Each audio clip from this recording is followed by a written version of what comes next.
Hi. Well, it's been 2 weeks since I put out the last video as well as the polls, so let's take a look at what people voted for. Regarding the intro section, we have 86% for yes and 14% for no, and regarding the my thoughts section, we have 92% for yes and 8% for no.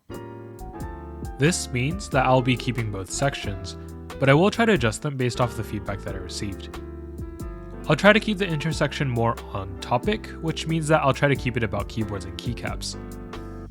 If there is something that results in a change to the video, I will probably still mention it in the intro so that people understand why there's a change, but otherwise, I'll try not to make it stray from the topic of these videos. I'll also try to add more items in the My Thoughts section, but that will really depend on what's going up for sale, because it's hard for me to write about things that I just don't have an interest in. Anyways, without further ado,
GMK Abyssal is a keycap set inspired by Scotty, a character in Arknights.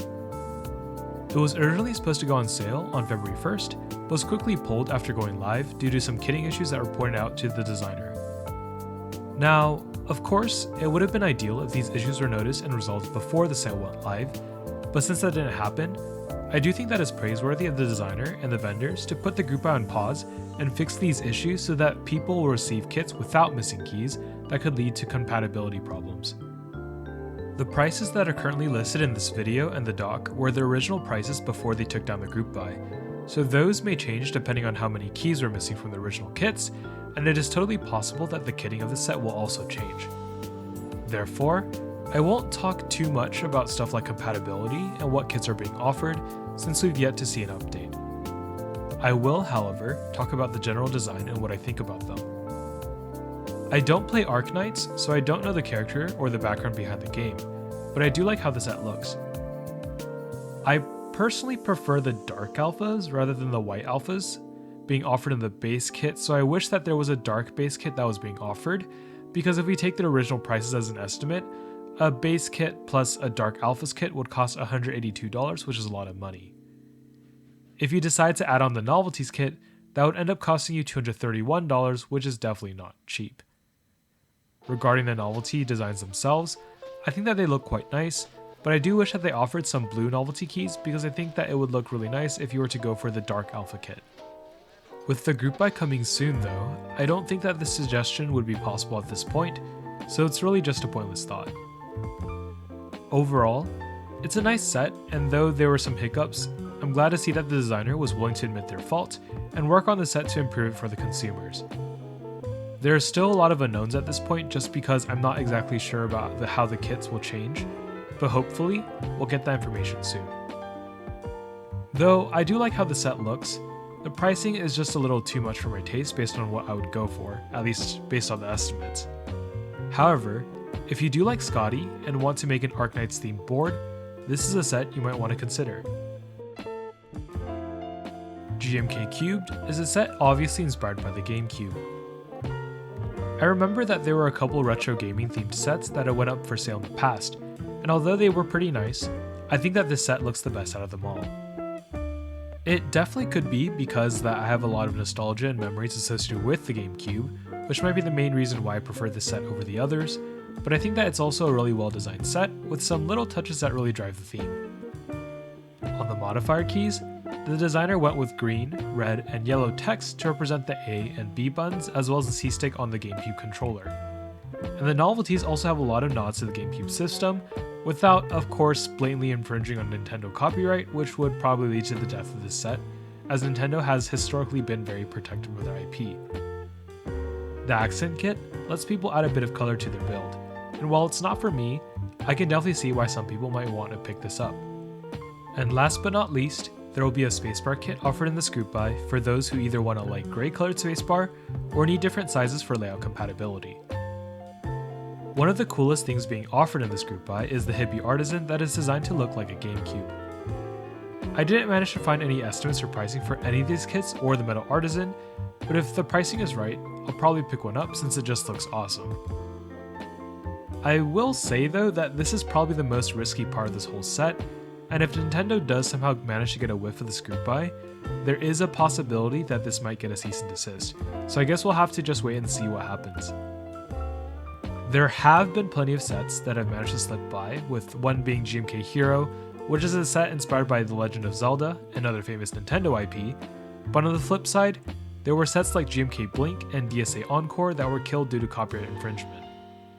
Personally, I'm hoping that this group buy will be a success, though I am somewhat apprehensive due to the inspiration being one that belongs to a company that has never hesitated to issue C&Ds. I think that it's a really cool looking set, and as long as pricing is reasonable and within my budget, I do plan on joining. If you are looking to build a retro gaming keyboard or just want a nice purple set, GMK Cubed is one that you should definitely take a look at. IV Kanketsu is a new set being manufactured by IV Works, the second after IV Ashes. Well, kind of, because while they are the ones stamping their name on it, which is indicated by the fact it's called IV Kanketsu, for some reason, they're being very secretive about the actual factory, which just sounds super suspicious. The reason they gave for why they're withholding the factory information is due to quote-unquote NDAs, as well as protecting all parties involved.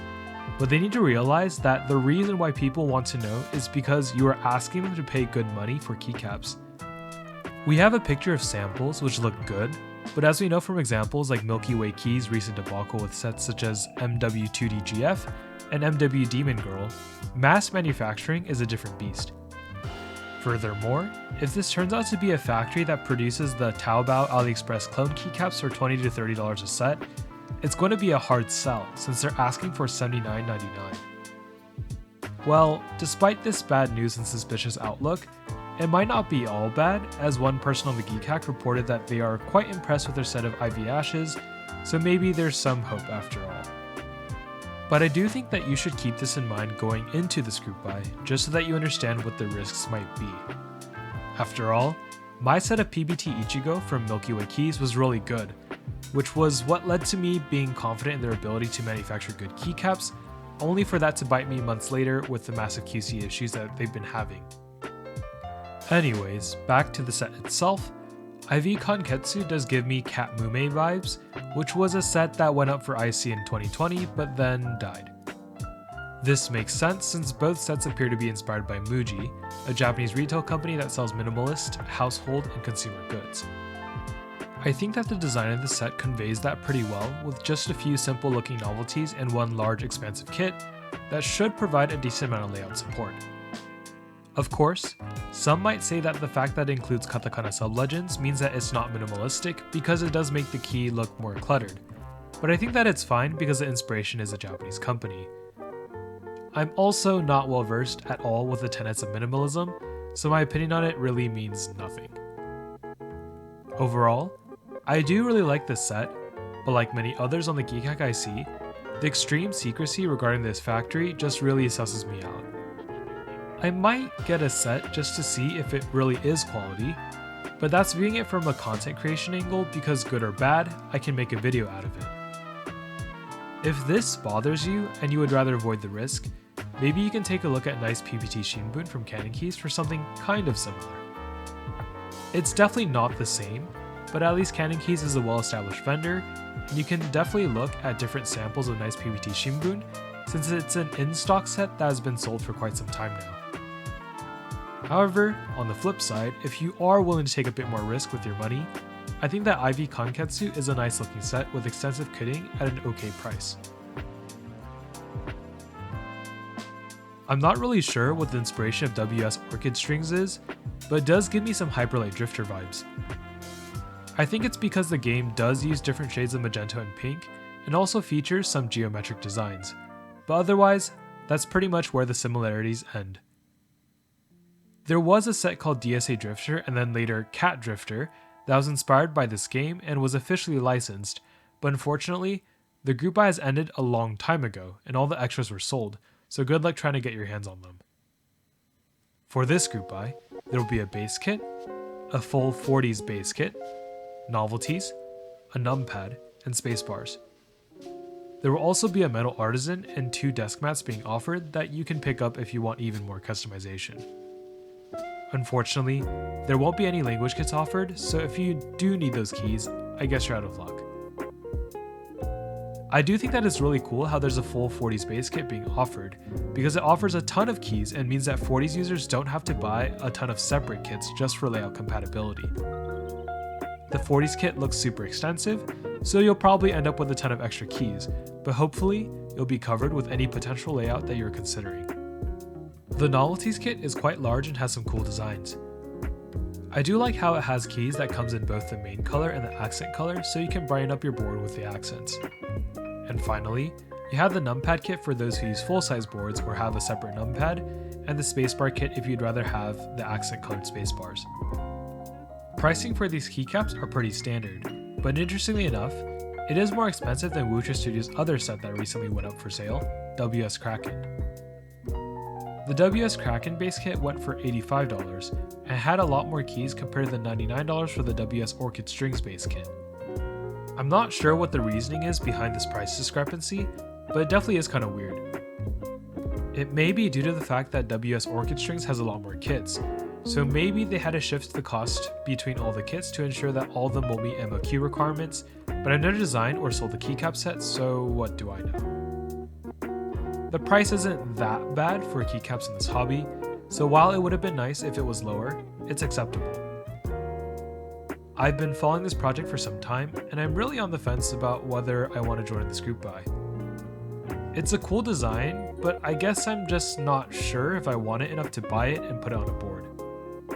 However, if you've been looking for a nice purple set and want some pop with pink or magenta accents, I think that WS Orchid Strings might be the set for you. Even though the set was supposedly inspired by Hanging Wisteria Flowers and Byakugoji, a temple in Tamba City, Japan, it kinda reminds me of Shinobu Kocho from Demon Slayer. At first, I couldn't really put my finger on it as to which character this reminded me of, but when I saw the butterfly novelty in the novelties kit, I instantly thought of her. While the colors may not match 100% to the color palette of Shinobu, I don't think it's that far off, so if she's your favorite Demon Slayer character, this might be a good set to pick up for a theme build. We've seen a few group buys already under the KBM brand, such as KBM Love Detective, KBM Golden Locket, and the recent KBM 100 Acres, but I don't believe we've seen any KBM keycaps out in the wild, since I don't think they've delivered any sets yet. I'm sure that the samples are impressive or at least acceptable, which is why these designers went with KBM rather than a large manufacturer, but like I mentioned before, making a sample set is quite different from mass production. I'm really hoping that the KBM brand is able to make good keycaps, since I personally have joined in on KBM 100 Acres, so I'm keeping my eye on this and maintaining a neutral to pessimistic mindset in order to not feel disappointed.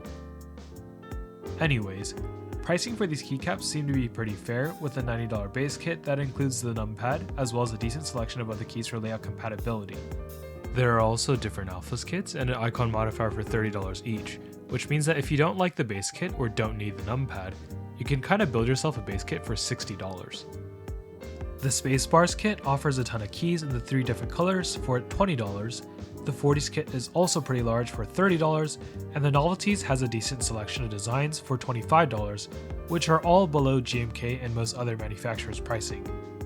There are also 2 Deskmats that will be sold along with keycaps for $20 each. I personally prefer the design Deskmat over the landscape Deskmat since it's a lot more simplistic, and looks less cluttered in my opinion.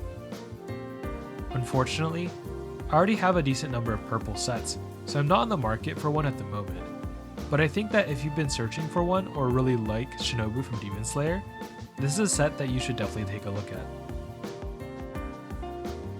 Now, we've talked about the name before and how I think it's kinda dumb, so we won't spend too much time on that, but Synth Labs is now back with a new 75% keyboard. Based on the pricing and the design, it appears to be a competitor to the QK75 and the upcoming Zoom 75. Now, the JRS75 doesn't look bad, and the pricing is quite good, but I just prefer the look of the QK75 more, and in terms of the features, I think it might be outclassed by the Zoom 75. On the top right corner, the JRS75 will allow users to choose between putting in another key, a square badge, or a knob, which is pretty cool since it allows people to have more options.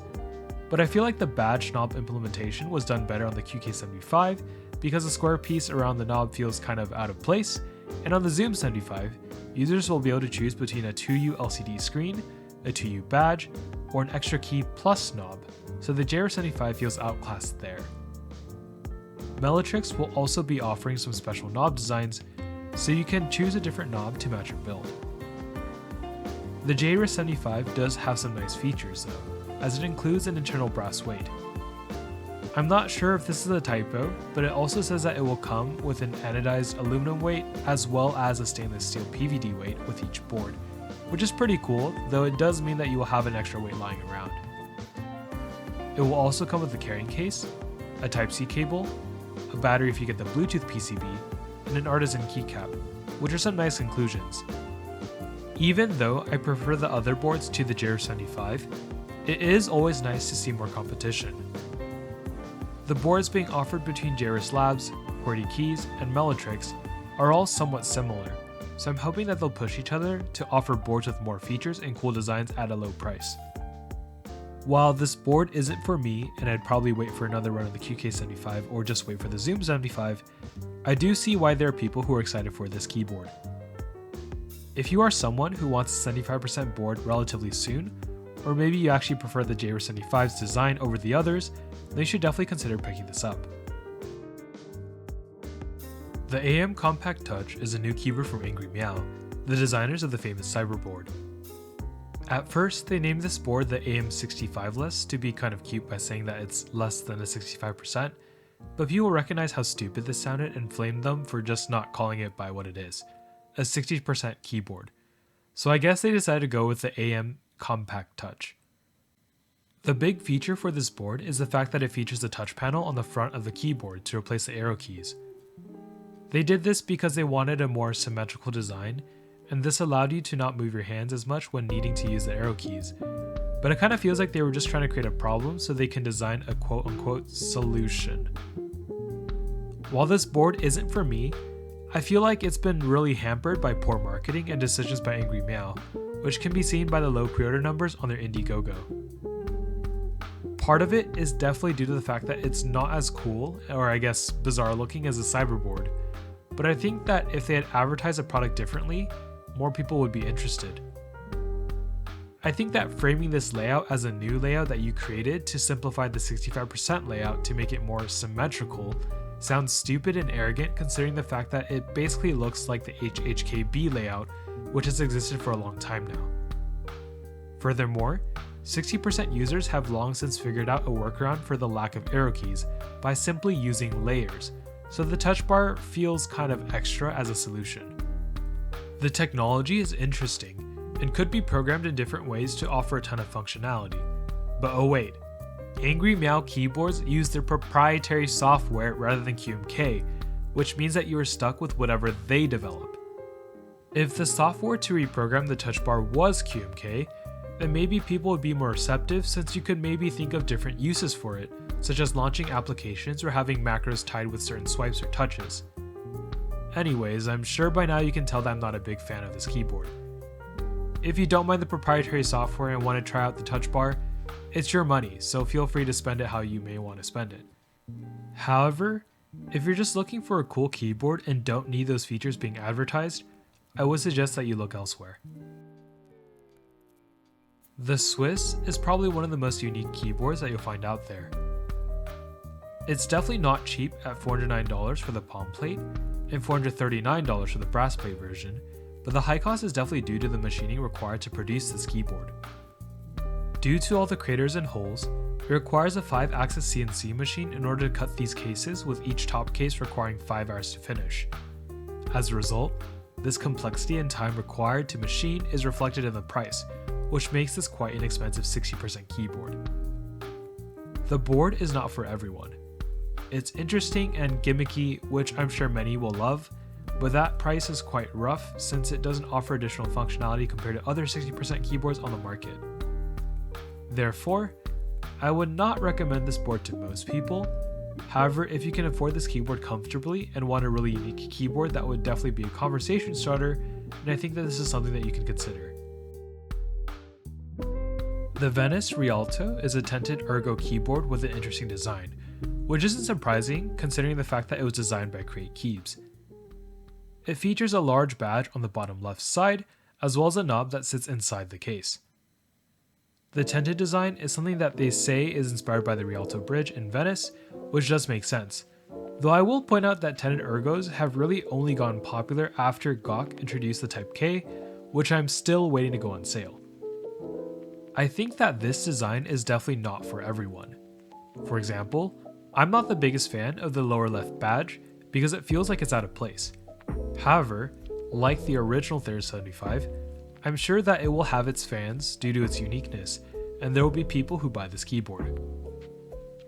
The Venice Rialto was originally supposed to be a raffle, but then they changed the sales format to be a 150 unit worldwide first come first served sale on Keeps for All. I'm not sure what brought on this change, but it was definitely good news to those who wanted this keyboard since the raffle method can be very discouraging, especially if you lose time and time again, like me with the Mono K Jane raffles. That being said, I'm not really sure if they had to be all that worried because the Rialto has been on sale for around a week now, and as of the time I'm writing this, it still hasn't sold out. The main reason behind this is probably due to the fact that the Venice Rialto costs $530, which is quite a bit of money. Maybe if it was priced more similarly to KBD Fan's Quinlan or Mountain Ergo at around $400, it would have been sold out by now. Though I guess the design is quite a bit more polarizing than the other two boards, so who knows. What I do know is that the current economic situation does make people really reconsider and think about their purchases, and while during peak pandemic there were plenty of people spending a bunch of money on keyboards without blinking an eye, a lot of people are really tightening up on their wallets nowadays. I'm personally not all that interested, not only because of the price, but also because I'm not a huge fan of the design. Unfortunately, KBD fans discontinued their Quinlan and Mountain Ergo keyboards, so if you're looking to get a tinted Ergo, your options are quite limited. However, if you are willing to wait, I would recommend that you check out GOX Type K. It's not going to be cheap, and in fact it will probably be even more expensive compared to the Venice Rialto, but at least I feel like the Type K looks cooler. This keyboard is indeed a really funky board. It has the ability to be a normal 60% keyboard, but also supports an ortho slant layout, 40% Alice, and a truly funky layout where the spacebar is on the top rather than the bottom. I have no clue how Jack was able to come up with this layout, but someone who thinks of something like this is either crazy or a genius, or maybe a bit of both. Unfortunately, in order to achieve this and to keep costs down, this does mean that the PCB is a through-hole PCB, which means that you'll have a lot more soldering to do compared to a standard keyboard PCB that you see.